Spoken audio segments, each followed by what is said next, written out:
Основной закон нашей страны был принят на всенародном референдуме в 1993 году. В нем 137 статей, которые определяют главные права граждан России. За 21 год существования Конституции в нее 14 раз вносились поправки. Последние изменения связаны со вступлением в состав страны Республики Крым и Севастополя.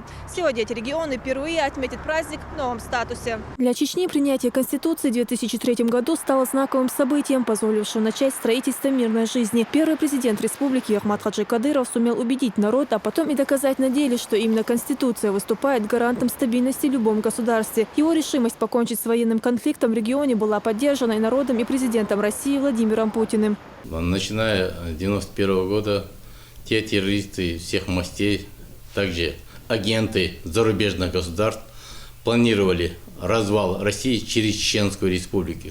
Им это не удалось благодаря усилиям главы нашей республики Рамзана Ахмадовича Кадырова, а также первого президента Чеченской республики, героя Российской Федерации Ахмада Абдулхамидовича Кадырова, который стоял у истоков всех этих событий, который видел, куда идет пагубность их вещей, которые они всегда творили, и пытались через Чеченскую республику развалить суверенное государство России.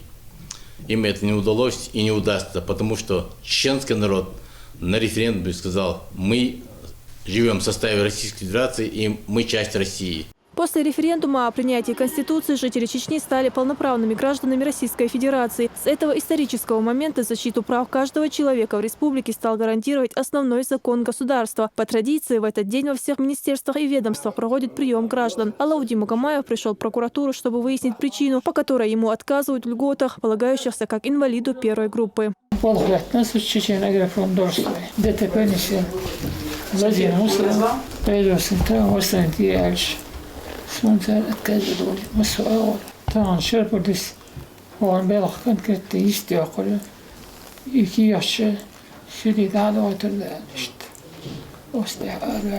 соответствии с поручением президента Российской Федерации, День Конституции России одновременно является общероссийским днем приема граждан. Поэтому сегодня в органах прокуратуры проводится прием граждан. В частности, прокурору республики записалось 11 человек. Тематика обращения является самая разная.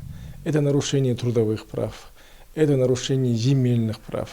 Обратились 3 предпринимателей по вопросу проверки законности привлечения их к административной ответственности, а также об оказании им содействия в переводе их помещений из категории жилых в нежилое, поскольку это является обязательным условием для получения лицензии.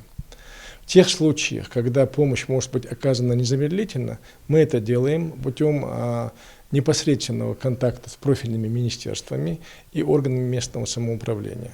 В частности, сегодня мы, отменили 2 постановления о привлечении индивидуальных предпринимателей к ответственности в качестве юридических лиц. В одном случае восстановили на работу женщину, которая была уволена с работы в период нахождения в декретном отпуске. Есть еще и другие факты, когда помощь была оказана безотлагательно. В принятии того или иного решения правоохранители руководствуются законами Конституции, главные из которых выведены на первой странице основного закона. Статья 1. Российская Федерация, Россия есть демократическое федеративное и правовое государство с республиканской формой правления. Человек, его права и свободы являются высшей ценностью. Признание, соблюдение и защита прав и свобод человека и гражданина – обязанность государства. Носителем суверенитета и единственным источником власти в Российской Федерации является ее многонациональный народ. Народ осуществляет свою власть непосредственно, а также через органы государственной власти и органы местного самоуправления. Свобода слова. Что еще? Все хорошее. В Конституции для народа выбрано все прекрасное, хорошее, чтобы люди жили в мире и в дружбе. Пенсию получаем, не работаем, сидим дома, в комнате тепло. Что еще надо?